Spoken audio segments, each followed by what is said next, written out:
नमस्कार तमाम बंधू भगिनींनो, तुमच्याकरिता एक महत्त्वपूर्ण बातमी घेऊन आलेलो आहे। आजपासून लागू झाले हे 5 नवीन नियम।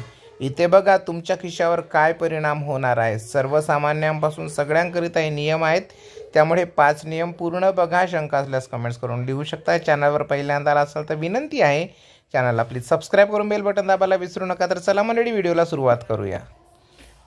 नमस्कार मित्रांनो, 1 एप्रिलपासून वर्षाचा चौथा महिना सुरू होत असला तरी नवे आर्थिक वर्ष हे या दिवसापासून सुरू होत असते। केंद्र सरकार, रिझर्व्ह बँक ऑफ इंडिया यांच्याकडून वेळोवेळी अर्थकारणासंदर्भात धोरणात्मक निर्णय घेतले असतात। या सर्व बाबींची अंमलबजावणी 1 एप्रिलपासून केली जात असते। या बाबी लक्षात घेऊन आर्थिक नियोजन न केल्यास अनेक अडचणींना तोंड द्यावे लागू शकते।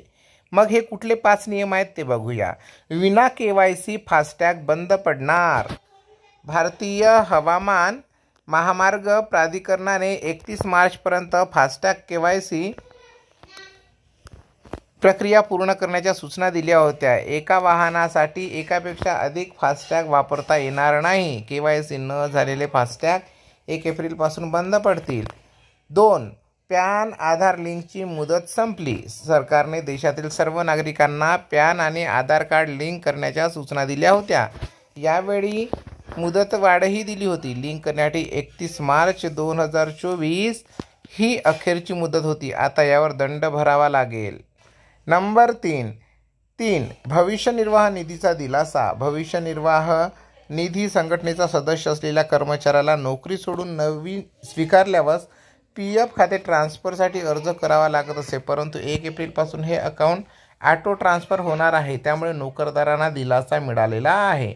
नव्या टॅक्स रेजिममध्ये 1 एप्रिल 2024 पासून देशातील सर्व करदात्यांसाठी नवीन कर प्रणाली टॅक्स रेजिम लागू होणार आहे। सर्वांना या पद्धतीनुसारच कर भरणा करावा लागेल।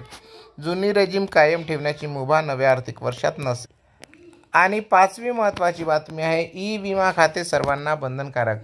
भारतीय विमा नियामक आणि विकास प्राधिकरणाने 1 एप्रिल 2024 पासून नवीन विमा पॉलिसी इलेक्ट्रॉनिक स्वरूपात काढणे बंधनकारक आहे। डीमॅट खात्यातील शेअर्सप्रमाणे पॉलिसी विमा खात्यात इन्शुरन्स अकाउंट ठेवता येणार आहे।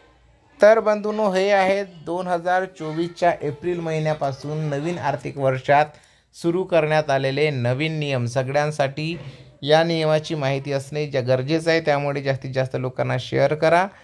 व्हिडिओला पटकन लाईक करून चॅनल प्लीज सबस्क्राईब करा। धन्यवाद।